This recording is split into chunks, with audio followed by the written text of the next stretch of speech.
আসসালামু আলাইকুম। দর্শকরা, আমার কাছে মনে হচ্ছে যে কালকে বাংলাদেশের ফুটবল খেলা দেখে বেশিরভাগ মানুষই হতাশ হয়েছে।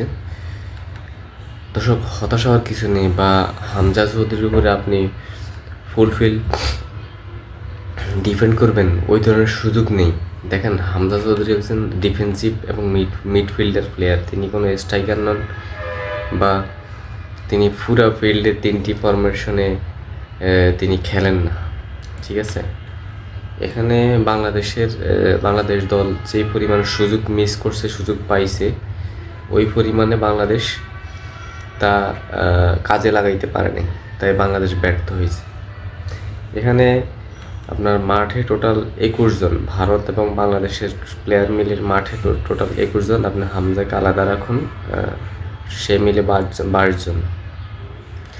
আপনি একটু হাইলাইটসটা ভালো করে দেখবেন যে হামজার ফুটবলের কোয়ালিটি ঠিক সে ইপিএলে যেভাবে ইউজ করে, যেভাবে করে তেমনি এখানেও তিনি দিয়েছেন।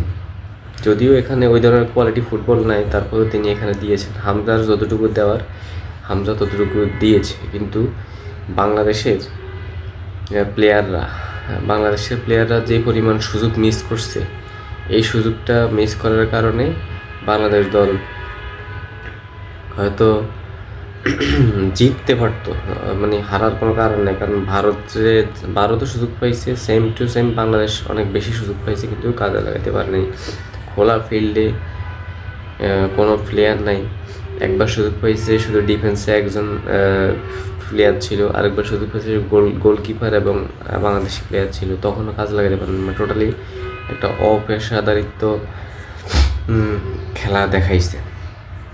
দেখেন, আসলে আমরা হয়তো ভাবতেছি যে হামজা চৌধুরী আসলে হামজা চৌধুরী দিয়ে আমাদের পুরো দল সফল হবে, বা আমরা একের পর এক ম্যাচ জিততে থাকবো। এটা একবার ভুল ধারণা। হামজা চৌধুরী তিনি ভালো খেলবেন, তিনি অবদান রাখবেন, কিন্তু তার সাথে সাথে বাকি 10 জন প্লেয়ার তাদের 75% যদিও খেলে, তাহলে আমার কাছে মনে হচ্ছে যে সবগুলো ম্যাচ জয় পাওয়াটা সম্ভব, বা ড্র করা সম্ভব। অসম্ভব কিছু না। কিন্তু ঘুরে ফিরে কি হয়, ওই হামজা চৌধুরী ভালো খেলবে, কিন্তু বাংলাদেশের যে প্লেয়াররা তারা সারা জীবন ওই অপেশাদারিত্ব আচরণ করবে, কৌশলগুলো পেয়েও কাজে লাগাতে পারবে না। তারপরেও বেস্ট অফ লাক আমাদের দেশের দলের জন্য। আগামী দিনে হয়তো হামজার অনুপ্রেরণায় বাংলাদেশ দলের উন্নতি হতে পারে।